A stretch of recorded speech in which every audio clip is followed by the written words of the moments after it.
Hi everyone, we're back here, today we're at Camboro Veterinary Hospital in Edinburgh with Dr. Rummel and with the tech assistant who is Mark, and we have a golden here that we're going to do some surgery on today, and we're going to start and take you through all the steps from the time that Indy has given the examination by Dr. Rummel and everything else involved. So this is another one of our programs of My Dog and Me, and hopefully you'll watch this and enjoy it.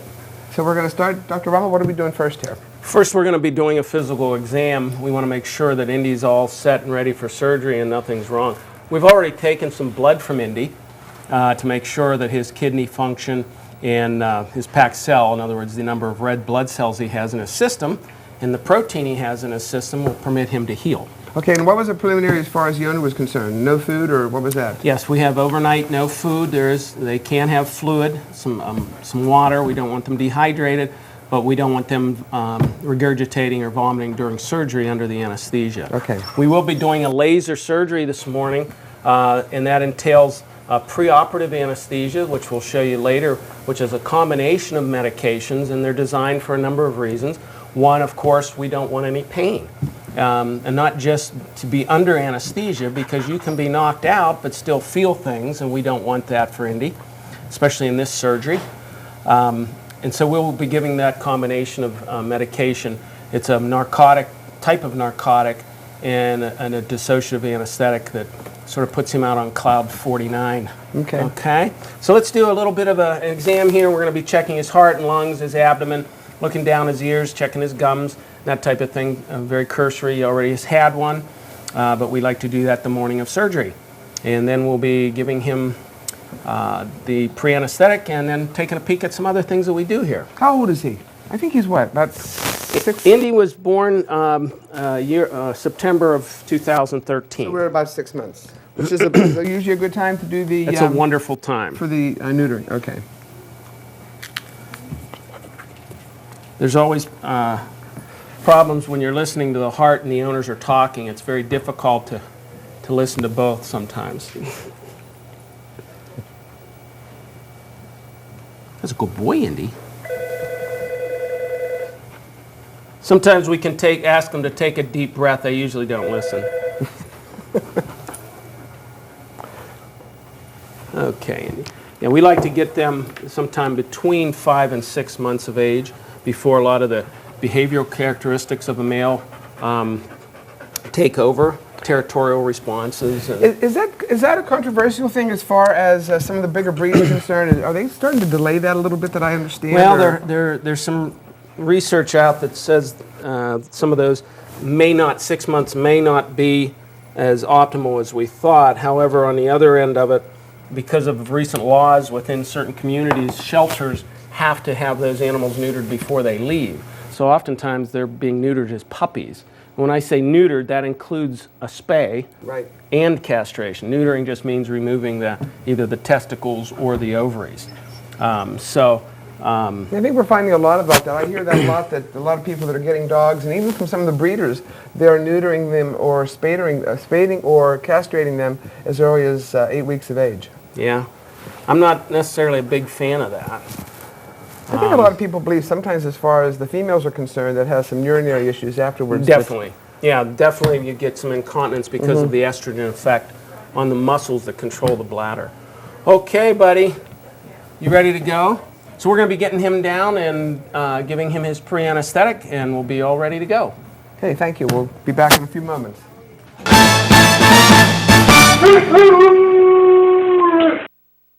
In an attempt to try and get people more responsible as far as their pets' health and things like that, we're going to be working a little bit more at Camboro even after today's program. And one of the things that we've talked to Dr. Rummel about is possibly doing an ear flushing. That be what ear it's called? flushing, or actually a laser surgery down in the ear canal. Right, so we're going to show you some of the instruments he's going to use, and then hopefully within the next couple weeks or so we'll come back up here and actually do this for you and have it as one of the programs we're going to be having on Armstrong. This is a rigid fiber optic scope, and this scope is, we have a number of different scopes. So we can go into a knee, we can go up a nose, we can go into the ear. There's a bunch of different ones. We can go down a flexible scope.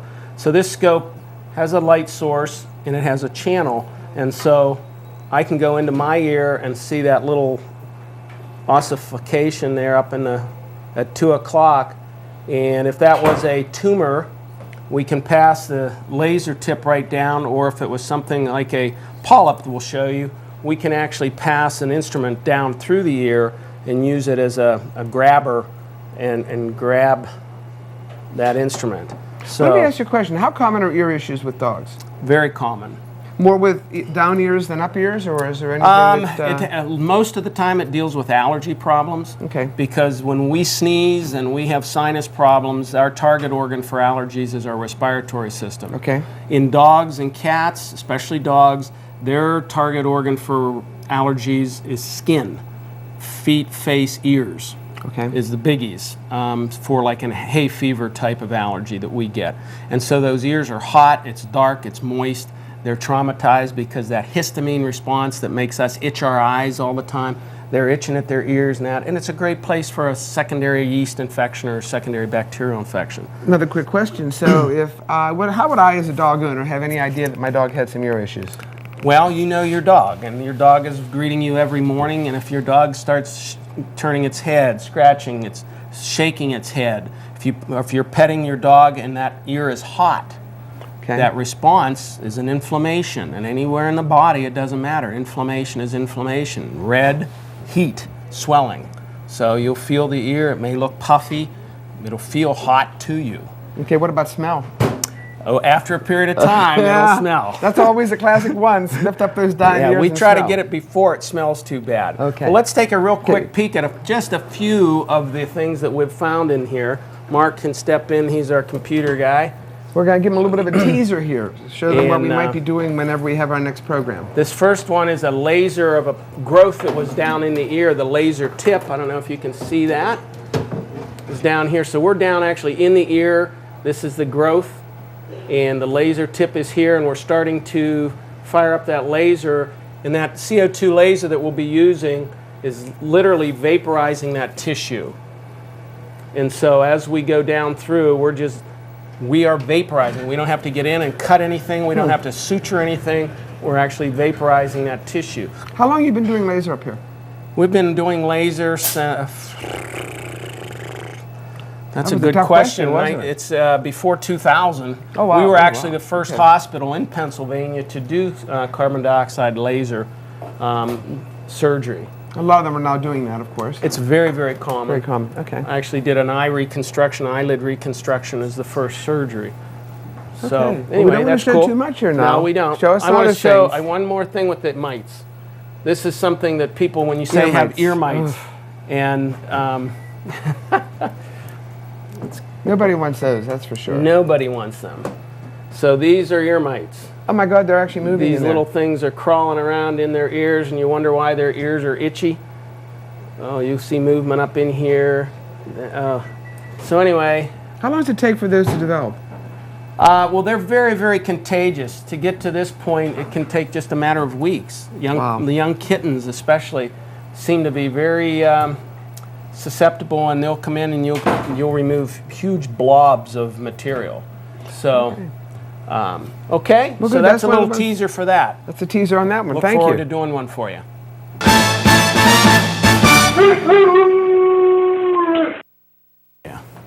All right, we're going to give you one more little teaser as to what might be happening on some of our programs. And Dr. Rummel, what is this one? Well, this is on another imaging technique.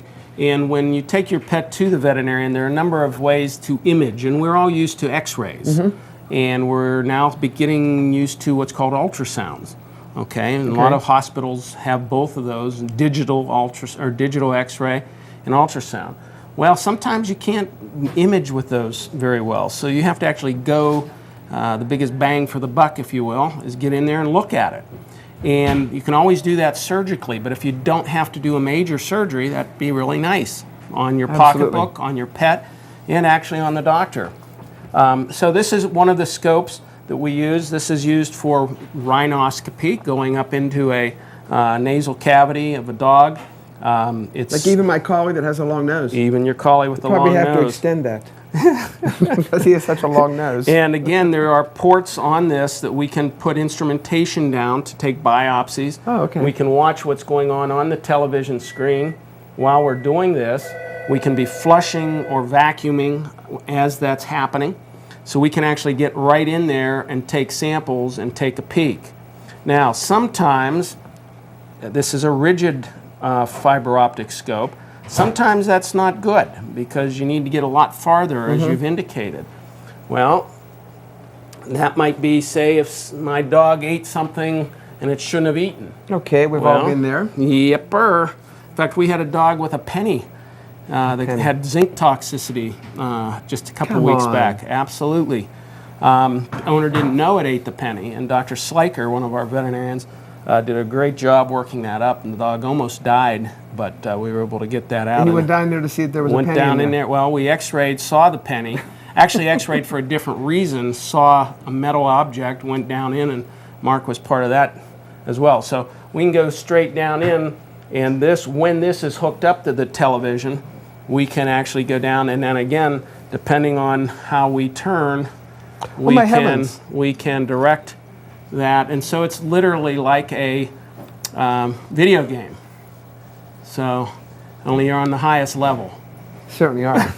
There's a lot of kids that are going to be very good at this as time goes on, Yeah, because they're so good with video. True. Same with pilots. That's all they do. And then one other little neat thing. This is a scope. This is a flexible scope, as you can see. And that scope has the fiber optic there. This can be used up a urethra in case we're looking for a tumor, for instance, in the bladder. Or we can use this as a nasal scope. Some people that go to an allergist, ear, nose, and throat, use this in people a lot.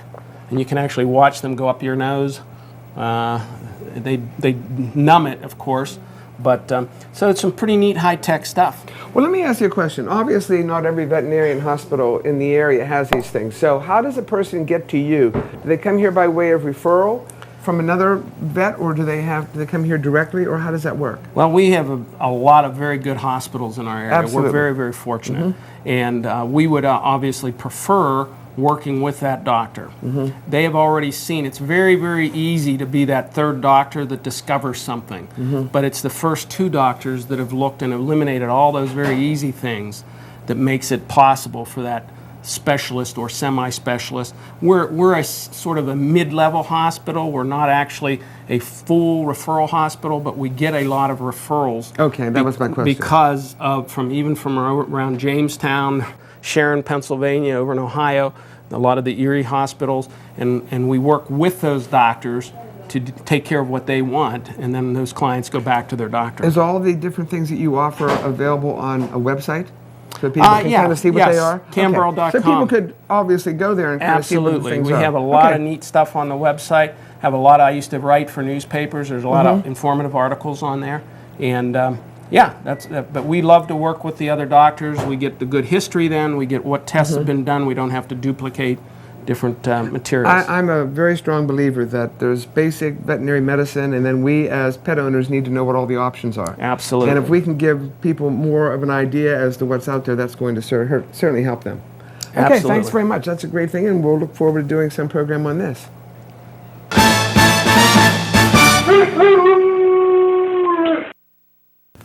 Another thing we'd like to do in the time that is remaining is give you another teaser as to some other programs we're going to do up here at Camboro. I'm very, very fortunate that Dr. Rummel has agreed to do some of these things because these are above and beyond what you might be able to get at a normal veterinarian service, and not to say anything against a normal veterinarian service, but this is something that's a little different, something you as a pet owner should know about and at least have as an option as far as treating certain conditions in your pet. So what's something else that's going on up here at Camboro? Well, I think this is probably the most exciting thing.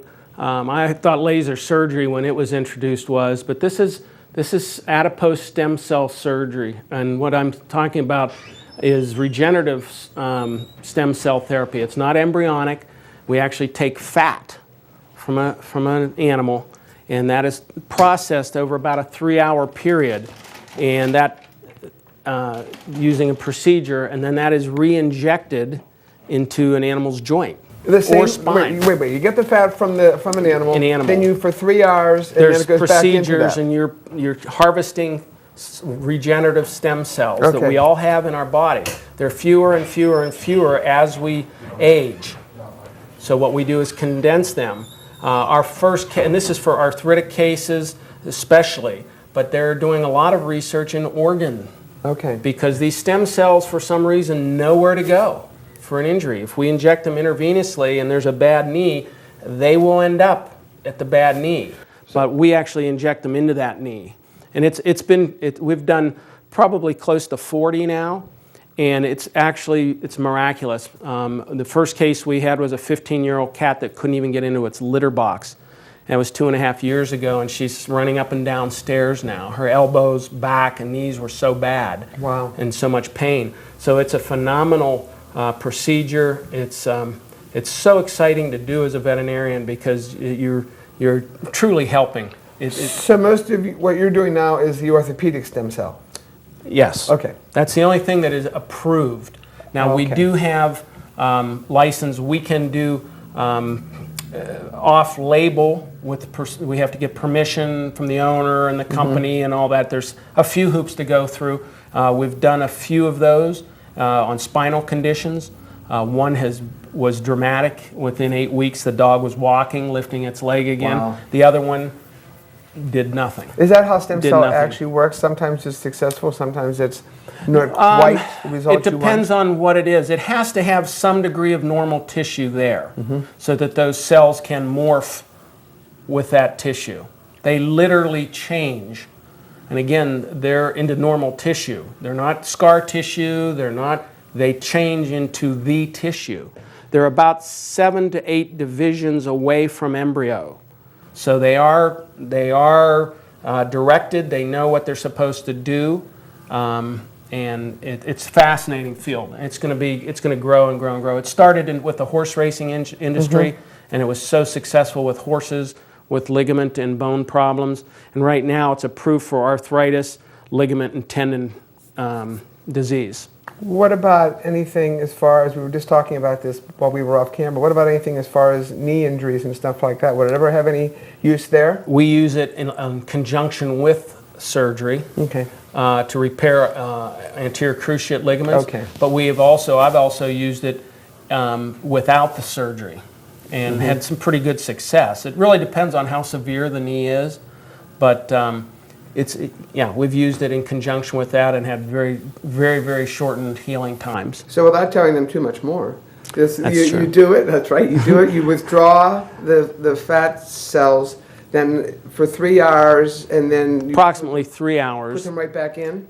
Then the animal is sedated, again, depending on what joint and how many joints, and then that solution with their own, it's a concentrated protein solution you take from the blood that you suspend, and it's put right back in. You see immediate relief, but it's not from the stem cells. It's from that solution that you put, PRP it's called. But what's nice too, you're using the animal's own tissue, right. So there's no allergic reaction, there's no side effects, I'm doing it to myself when my Is that why you're go. walking better? Okay, that's good. That's all we're telling. Because that's going to be next.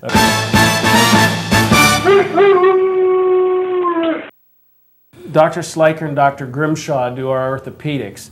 And when I say orthopedics,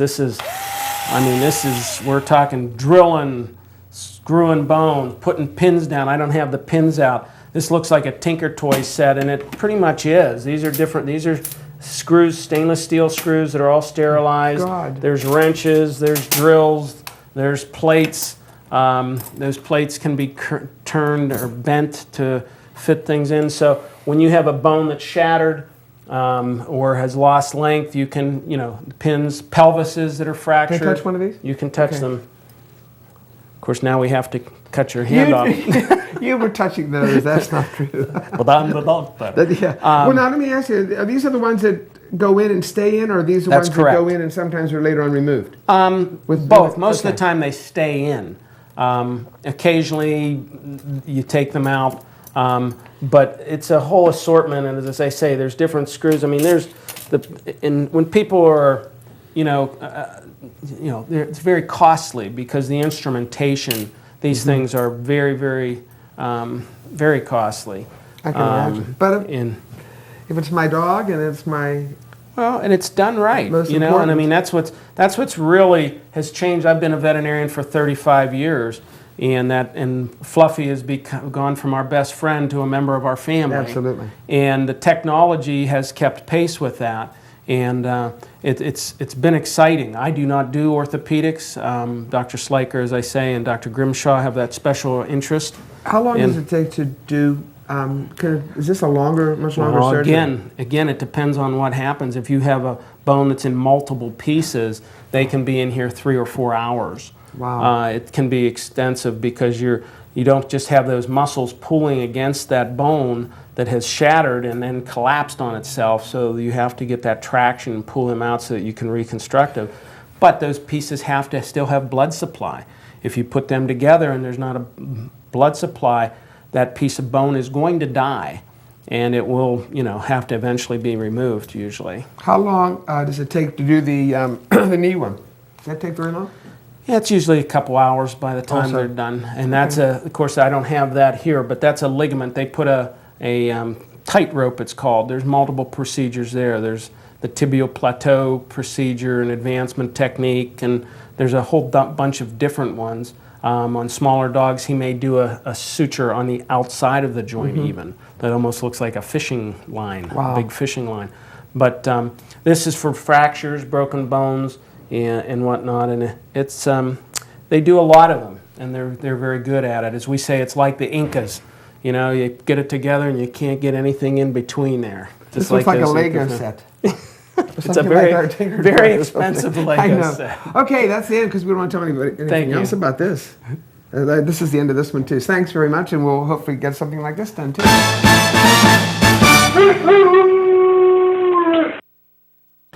Okay, Dr. Rummel, one of the things we talked about was we're going to do laser now on Indy whenever we do this neutering. Yes, we are. And there are different types of laser. Laser just stands for light amplification by stimulated emission of radiation. Light. This is carbon dioxide laser, and why that's important is because each laser has its own function. Carbon dioxide is stimulated, it emits a specific one wavelength type of light, and that is absorbed by water. Okay. And so what we are actually doing is hyperheating tissue. The water boils off, and that's all you're left with. So that's very good for some tissues, for surgery on soft tissue. If you would use it on an eye, people have had laser eye surgery, totally different type. This is very bad on the eye because your cornea has a lot of water in it.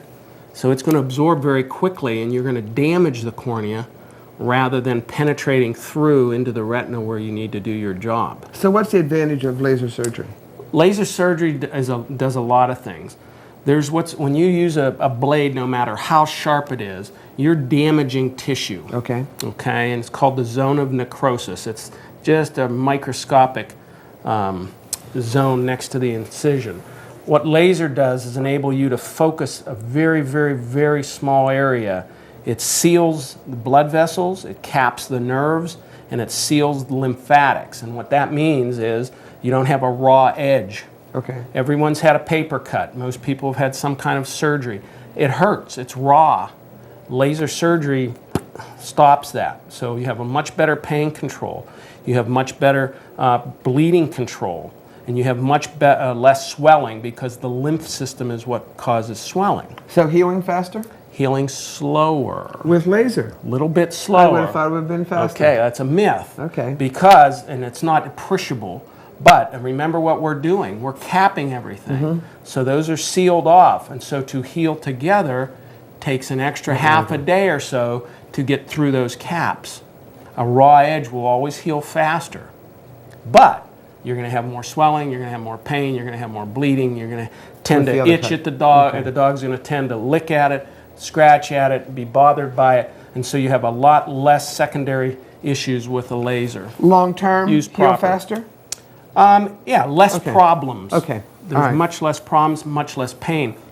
Certain procedures are much better than others, like a tomcat neuter, not going to be hugely different. This procedure we're going to do today, especially the technique I'm going to use, I think is major difference. Declaws in cats decreases the pain tremendously. Certain ear surgeries, eyelid surgeries. I mean, there's so many that Again, you're not crushing tissue, you're not pinching things, you're just being able to be a lot more nice to the tissue you're working with. Okay, thinking about my dog, then after you do the laser surgery, then can you also use another type of laser to help with that, like before the pet goes home? Absolutely. And that's different than That's this a laser. different, okay. That's more the healing. That's a gallium, that's an arsenic gallium laser. There's a few. That laser beam is a different type of light. It's absorbed by red, blue color spectrum. So your muscles, your blood, that type of thing is affected by that laser. Now that would have been, I told you, I think we did another program where we lasered anal glands on a dog, and that would have been that's the type of laser that would have been used for that, possibly. If it was for inflammation, it was. Yes. It was. Okay. Okay. So laser therapy, you're imparting different wavelengths, different frequencies, amplitude, and wattage. You're actually putting energy into tissue. Sounds sort of hokey, but it is FDA approved. It's been proven to relieve inflammation. You're activating the cells at the very base so that they're more efficient. They're getting rid of garbage. They're healing faster, literally, in that form of laser. Things heal faster, like tendon, muscle injuries. Right, I just tremendous did that recently. difference. Okay. Tremendous difference. Oh, we're almost ready for Indy. We are. Okay.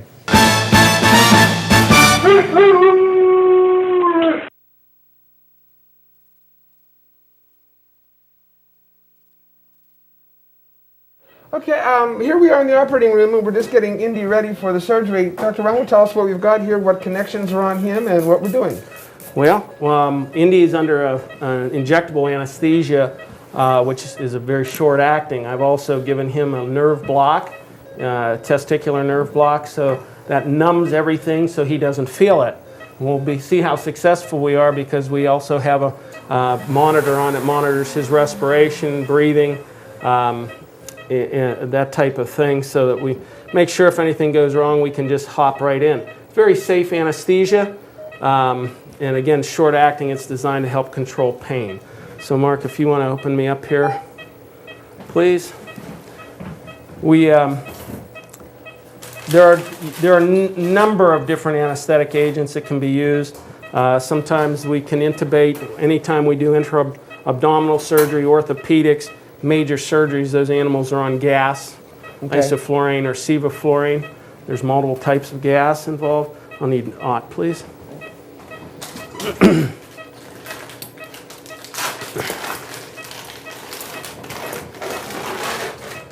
And there are different techniques for the surgery I'm going to be doing. I'm going to be doing a scrotal approach. It's a newer approach. We used to all do pre-scrotal, and you'd have to sew them, suture them with, and have external sutures. The surgery we're going to be doing today will be a glued incision, so we won't have to even worry about that at all.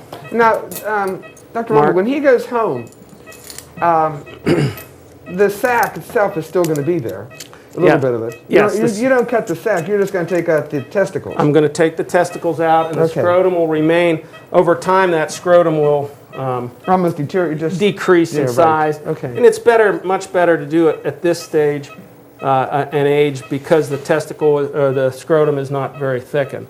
Okay, we're going to just make an incision along the scrotum. I can stretch that out so I can make a very small incision to remove the... and what's Mark doing here? He's got this... Mark's got a vacuum. And why is the vacuum important? Well, as we talked about with the surgery, it's vaporizing tissue, and all that steam is coming off and with particles of material in it. My God, that incision was nothing. Right, that's why I like it. I have some wet wipes, Holy mackerel. please. So, I can make a very, very tiny incision. Again, it's much less stress on the animal. It's much less stress on the doctor. Now, this actual surgery doesn't take very long then. It doesn't take very long. Once you've got it... we did a spade at one point, not too long ago, and that took a little bit longer, I think. See, I'm going to have to teach you the technology and the names. An ovary hysterectomy. Oh my God! I'm having enough trouble remembering the name of this program, which just seems to be the joke among everybody. I'll never remember that. So now what we've done is clamped, and we're going to use this vaporizer. And are you getting how that vapor just comes right off? So we're making that incision. You can see we may have, knock on wood, clamp won't come off or something. But we should have. And now you glue it, you said. Well, don't glue this. What do we do? I'll be suturing this. Suturing, okay. Okay.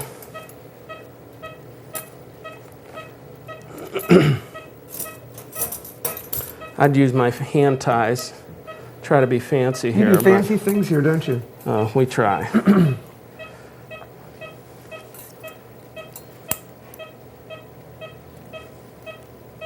Hey, here's a question for you. Once we do this to Indy, if he's a dog right now who is using his maleness around female dogs and that, will it take this, when you do this to a dog, does it eliminate that? Okay.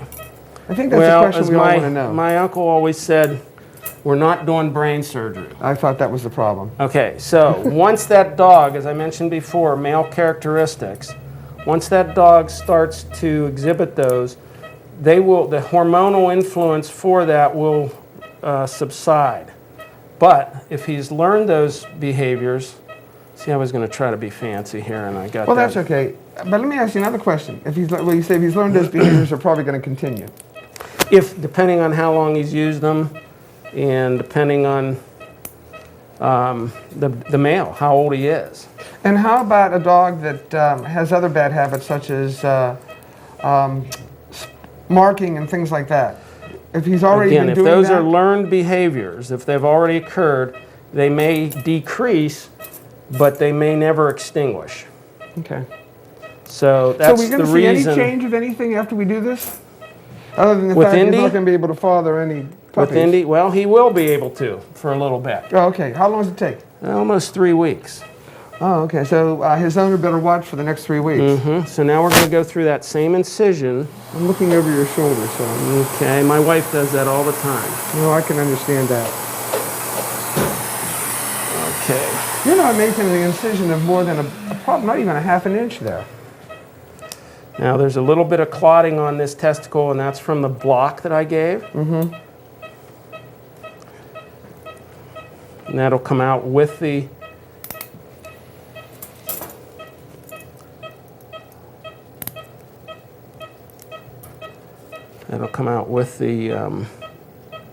testicle, obviously. Let's talk about the fact that some owners may notice that their dog only has one testicle. And there's an undescended one, maybe an undescended one? That's a big problem because the scrotum is a temperature regulator. Correct. Okay. I knew that. Yes, it brings those testicles up from the body when they're cold and drops them down so that they can cool off if it's too hot. And the important thing for that is because sperm needs to survive at certain temperatures. Mm-hmm. And so when that testicle is inside the body, that can't happen. And so what ends up happening is you get a tumor on those testicles. Always? That testicle. Almost always? Yeah, not very frequently. Okay, now my next question is, so then when we're going to do the castration and all that, then it's much more than what you're doing now. Because Absolutely. You've got to actually go up into the abdomen. You're going into the abdomen, and those things can be 5 minutes, and it could be an hour. They can be, because they also don't develop properly, and so they're usually very, very small. The epididymis, which is part of the male reproductive system, is attached to the testicle. That's this section. That's this section right here. Okay, that can be not attached to the testicle anymore. It can be floating free, so you're looking for a very small object sometimes. It can be a real nightmare surgery. Well, let me ask you another question. I wanted to ask you something about that. Oh, I forgot I was going to ask you something about that. You said there could be a tumor on the testicle or something. That's usually not something that could be, it's usually not malignant. Yeah, Can well, it be? it can be, absolutely. There's 3 different types of tumors in testicles. Even And in the a biggest, even in a young dog? it usually the tumor doesn't occur right away. So, Okay. but one of the tumors is a seminoma, and it's will feminize your dog. Oh. Okay, So- here's another quick question. I just saw someone the other day who asked me, and of course, I don't know why they asked me, except for maybe they knew I was going to ask you the question. Can you neuter, is it okay to neuter a male dog later? Sure, it depends on their health. So we could really neuter a male dog at age 5, 6, 7? Absolutely. Why would we do it then? Well, there may be behavioral things. There may be a tumor involved. Okay. Disease process, prostate issues. The hormone testosterone affects the body in many ways. Baldness. There you go. Okay, I have the genetics, but if I had estrogen in my system, it wouldn't be as dynamic. Let me sew this up here, show you. Now, before I even do anything, I don't know if you can zoom in there, you can't really even see that incision. And I haven't even done anything No, to... there's nothing going on there. And so what I'm going to do, I am going to separate that. And again, because I can stretch that out, I can put a little bit of glue in there. And that's going to just disappear in time? Yeah, that will be Okay. absorbed, just like suture. And that's inside the scrotum, you're putting a little bit of the glue there? On the incision. Okay, on the incision, all right. So we go like that. We go like that. Are we done? We go like that, and that's it. My heavens. So, very, very nice procedure. Again, there's no sutures hanging out for them to lick or to... interesting here, if you want to come in on it with the camera, we have a little bit of skin pimples here on the skin. What's that from? Well, it's from, he has a little bit of a rash going on, and with the scrubbing and everything, that's been irritated a little bit. See that puffiness. Now, so he's been given the anesthetic and all that. How long will it take until he starts coming out of that? Oh, 20 minutes. Okay. And how long will it be till he can go home? This afternoon, we just want to make sure he's up and around and try not to have him jumping around, but he literally won't even know. Didn't notice a change in that heart rate at all during that surgery, which meant he didn't feel anything. And that's our goal, is for no pain. Is he going home with the Elizabethan collar? I would highly suggest that for them. We always send them home with pain medication. An animal goes home with pain medication. It's very important. It's been shown that not just for pain, but for healing. And there was a number of studies in children, and actually when they gave premature babies that had surgery, they used to think the pain medication would hurt them because they couldn't metabolize it.